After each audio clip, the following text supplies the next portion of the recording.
Hello friends, welcome back to my channel. ఇవాల్టి ఒక మంచి స్వీట్ రెసిపీతో మీ ముందుకు వచ్చేసాను. అదే చిలకడ దుంపలతో హల్వా. చాలా టేస్టీగా ఉంటుంది. ఒక్కసారి మీరు ట్రై చేయండి. సింపుల్గా చేసుకోవచ్చు.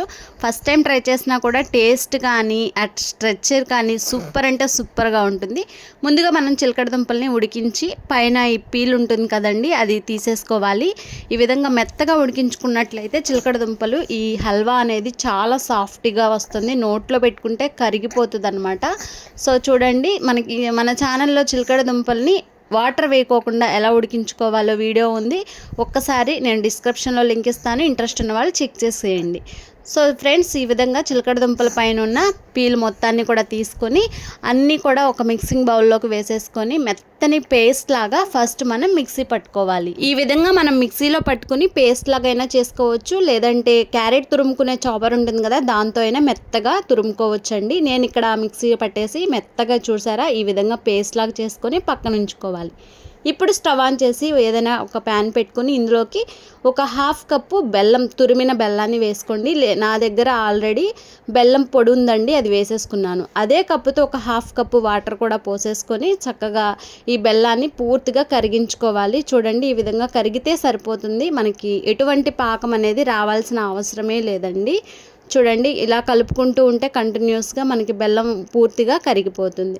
ఇలా కరిగిపోయి ఇలా బాయిల్ అవుతున్న టైంలో మనం రెడీ చేసి పెట్టుకున్న చిలకడ దుంపల పేస్ట్ ఉంది కదండి, అది వేసేసుకోవాలి. ఇది వేసుకుని ఈ బెల్లం సిరప్లో ఈ చిలకడ దుంప పేస్ట్ అంతా కూడా బాగా అబ్జర్వ్ అయ్యేటట్లు కంటిన్యూస్గా మనం ఒక 5 నిమిషాలు బాగా కలుపుకోవాలి. ఇలా మనం కలుపుకుంటూ ఉన్నప్పుడే చిలకడ దుంపలోకి ఈ బెల్లం సిరప్ వెళ్ళి మంచి టేస్టీగా చాలా సాఫ్ట్గా తయారవుతుంది. చూడండి, ఇలా 5 నిమిషాలు కలుపుకుంటే ఈ విధంగా వస్తుంది. ఇప్పుడు మనం ఇలా కలుపుకునే టైంలో కనీసం 2-3 స్పూన్లు నెయ్యి వేసుకుంటూ కలుపుకుంటూ ఉండాలి. ఫస్ట్ ఇక్కడ నేను 1 స్పూన్ నెయ్యి వేసుకుని బాగా ఈ స్వీట్లో, ఈ హల్వాలో మనకి అబ్జర్వ్ అయ్యేటట్లు ఈ నేతిని బాగా కలుపుకుంటూ కంటిన్యూస్గా ఒక 5 నిమిషాలు ఉంటే మనకి ఈ స్వీట్లో నేతి అనేది కలిసి టేస్ట్ అనేది ఇంకాస్త ఇంక్రీజ్ అవుతుంది. ఇలా కాస్త కలిపేశాక ఇందులోకి మనం కొంచెం కట్ చేసుకున్నటువంటి ఏదైనా డ్రై ఫ్రూట్స్ వేసుకోవచ్చు. నేను ఇక్కడ జీడిపప్పుని యాడ్ చేశాను. ఇలా డ్రై ఫ్రూట్స్ వేసుకోవటం వల్ల మధ్యలో ఈ హల్వా తింటుంటే చాలా బాగుంటుందండి. అలాగే ఇంకో స్పూన్ కూడా వేసుకోవాలి.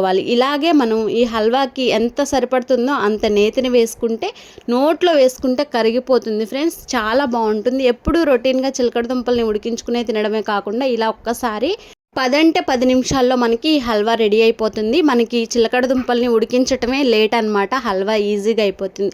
సో కంటిన్యూస్గా మనం ఈ విధంగా కలుపుకుంటూ ఉంటే మనకి ప్యాన్ నుంచి ఇలా సపరేట్ అవుతుంది. నెయ్యి కూడా మనకి హల్వా నుంచి బయటికి రిలీజ్ అవుతుంది. మీరు చుట్టుపక్కల అబ్జర్వ్ చేస్తున్నట్లయితే చూడండి, ఈ విధంగా వస్తే హల్వా స్ట్రెచ్చర్ అనేది పర్ఫెక్ట్గా వస్తుంది. ఇంకా స్టవ్ ఆఫ్ చేసేసుకోవడమే. ఏదన్నా బౌల్కి నెయ్యిని రాసుకుని ఈ విధంగా నేనైతే హల్వాని బౌల్లోకి తీసుకుని ప్లేట్లోకి అరేంజ్ చేసుకున్నాను. చాలా టేస్టీగా ఉంది ఫ్రెండ్స్.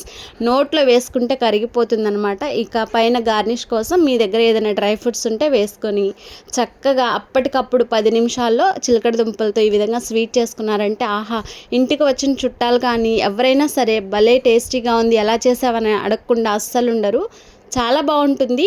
చిలకడ దుంపలతో రొటీన్గా ఉడికించుకుని తినడమే కాకుండా ఇలా ఒక్కసారి హల్వా ట్రై చేసి చూసారంటే మళ్ళీ చేసుకు తింటారు, నాది గ్యారంటీ.